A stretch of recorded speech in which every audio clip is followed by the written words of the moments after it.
Bismillahirrahmanirrahim. Assalamualaikum warahmatullahi wabarakatuh. Alhamdulillahi rabbil alamin, wal aqibatu li ahli taqwa wal yaqin, wala udwana illa ala zalimin. Ashhadu an la ilaha illallah wahdahu la syarika lah, wa asyhadu anna sayyidana wa nabiyyana Muhammadan abduhu wa rasuluh. Allahumma salli ala Fatimata wa abiha wa ba'aliha wa baniha wa sirril mustawda'i fiha bi'adadi ma ahata bihi ilmuk. Allahumma kun liwaliyyika al-hujjati bin al-hasan salawatuka alaihi wa ala abaihi في هذه الساعة وفي كل ساعة وليا وحافظا وقائدا وناصرا ودليلا وعينا حتى تسكنه أرضك طوعا وتمتعه فيها طويلا برحمتك يا أرحم الراحمين. ربي اشرح لي صدري ويسر لي أمري واحلل عقدة من لساني yafqahu qawli, amma ba'du. Ma'asyiral muslimin wal muslimat rahimakumullah, khususnya para pecinta kajian ilmu tafsir. Pada pertemuan minggu yang lalu kita sudah menafsirkan ayat dari surat Al-Baqarah, ayat yang ke-89 dan ayat yang ke-90. Dan masih tersisa sedikit pembahasan bagian akhir, yaitu tentang orang-orang Yahudi atau Bani Israel.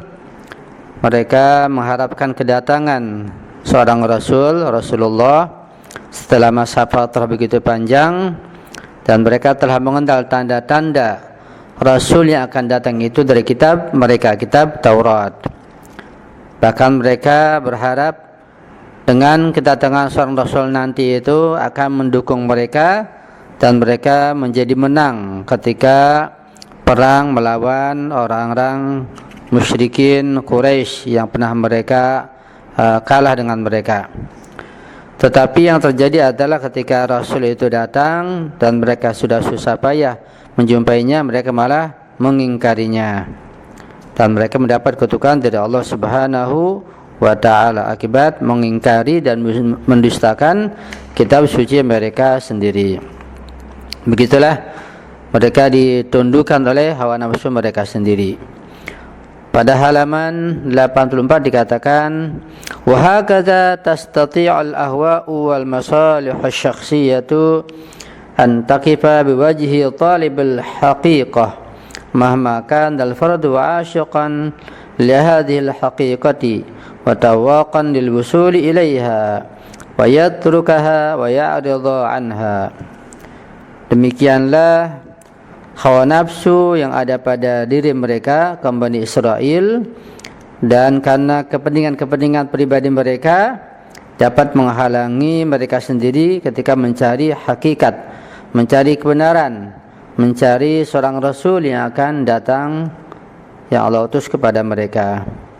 Walaupun mereka itu sangat cinta, sangat menanti-nanti, sangat menunggu-nunggu datang Rasul yang untuk sampai kepada Rasul tersebut, untuk mencapai kepada hakikat.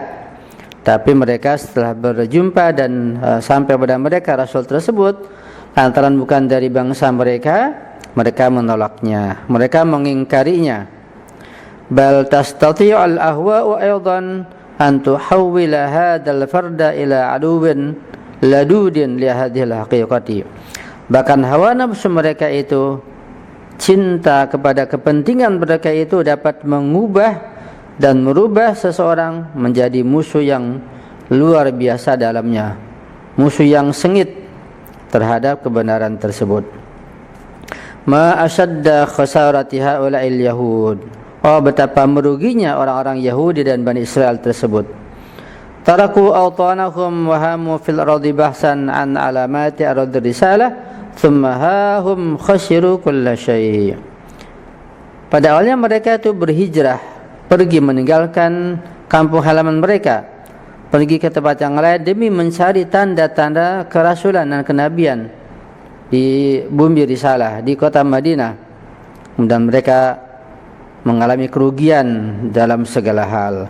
Waba'u anfusuhum bi aswa'i thamanin, mereka telah menjual diri mereka dengan harga yang paling murah.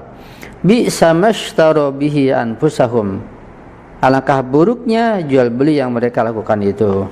Mereka menukar keimanan dengan materi dunia. Walaqad dhayya'u kulla syai'in wa ka'annahum aradu an yakuna an-nabiyyul maw'udu min bani Israil. Mereka telah kehilangan segala sesuatu karena mereka mengharapkan bahwa nabi yang dijanjikan yang akan datang, yang mereka tunggu-tunggu itu, mereka berharap dari kaum Bani Israel. Nyatanya bukan dari kaum Bani Israel, tapi dari kaum Arab.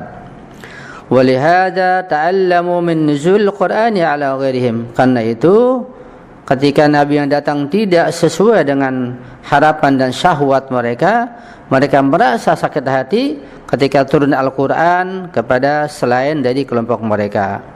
Bal mimman sya'ahullah, bahkan Al-Quran turun kepada orang yang Allah kehendaki. Ayyakfuru bima anzalallahu bagian ayyunazzilallahu min fadli ala man yasha'u min ibadihi. Mereka mengingkari apa yang Allah turunkan kepada mereka karena merasa dengki, merasa sakit hati, ya, merasa hasud. Allah telah menurunkan Al-Qur'annya dan keutamanya itu pangkat nubuwah pada orang yang dikehendaki dari hambanya, itu kepada Nabi Muhammad sallallahu alaihi wa alihi wasallam.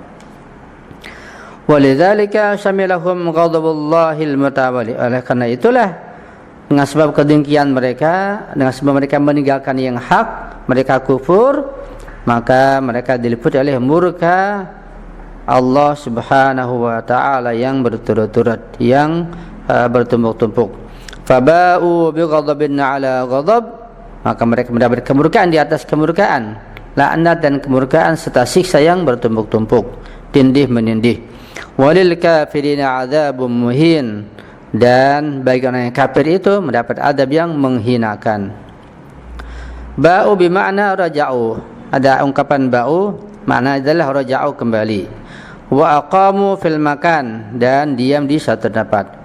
Wa huna ta'ni istihqaqahum li'adzabillahi. Maksud ba'u di sini adalah mereka mendapat atau berhak menerima azab dari Allah Subhanahu wa taala. Fa ka'annahum 'adu wa hum muhmiluna bihadzal ghadabillahi. Seakan-akan mereka itu, yaitu kaum Bani Israel, kaum Yahudi, mereka kembali menanggung kutukan dan murka Allah Subhanahu wa taala. Aw ka'annahum ittakhadhu mawqifan yaghdabullah, atau mereka telah mengambil sikap yang mendapat dimurkai oleh Allah Subhanahu wa taala. Haula'il qawmu kanu ya'ishuna ala amali dhuhurin nabi al-munqidh qabla da'wati Musa wa qabla da'wati Nabi al-Khatam sallallahu alaihi wa alihi wasallam. Mereka itu, yaitu kaum Bani Israel, kaum Yahudi, mereka hidup dengan penuh harapan akan datangnya dan munculnya seorang nabi yang menyelamatkan mereka. Dan itu terdapat dalam kitab Taurat mereka. Dengan keyakinan mereka, mereka menanti seorang rasul. Dan itu sebelum dakwahnya Musa, sebelum dakwahnya nabi terakhir Rasulullah. Wa kana mawqifuhum min ar-rasulain al-karimain wahdan. Dan sikap mereka terhadap kedua orang rasul tersebut, Nabi Musa dan Nabi Muhammad, itu sama. Satu, wa huwa an-nuqulu wal i'rad, yaitu membangkang dan tidak menerima, mengingkari. Wastahaqqu ghadaballahi wa sakhtihi maratan ba'da ukhra. Kan itulah mereka sekali lagi mendapat murka dan kutukan dari Allah Subhanahu wa taala. Itulah sifat dan sikap kaum Bani Israel, kaum Yahudi Zionis, ya. Mereka yakin akan kitab mereka sendiri dan menunggu kedatangan seorang rasul, tapi setelah rasul datang mereka malah mengingkari isi kitab mereka yang yakini sebelumnya, ya. Dan barangkali sebagian manusia, sebagian muslim seperti itu. Ketika membaca Al-Quran dengan penuh keyakinan, dengan maknanya, ya, dengan tafsirannya, dan dia mengerti Tetapi ketika sudah menyinggung kepentingan pribadinya, menyinggung kepentingan keluarganya, dan tidak sejalan dengan hawa nafsunya, maka dia mengingkari kenyataan yang ada, mengingkari hakikat dan kebenaran yang datang dari Allah Subhanahu wa taala. Na'udzubillahi min dzalik. Betapa banyaknya orang-orang yang mengingkari Ahlul Bait, keberadaan keluarga suci Nabi. Apalagi yang kurang gamblang, apalagi yang kurang jelas, kurang terang daripada keberadaan Nabi dan keluarganya. Nabi jelas ada. Ketika Nabi ada, pasti ada keluarganya. Siapa keluarganya? Ya perlu kita kenal. Karena keluarganya kita bacakan dalam sholawat. Betapa banyaknya orang yang mengenal keluarga Nabi, yang dibaca dalam sholawat mereka, tapi mereka mengingkari ajaran keluarga Nabi. Ya, akibatnya faba'u bighadabin ala ghadab. Na'udzubillahi min dzalik.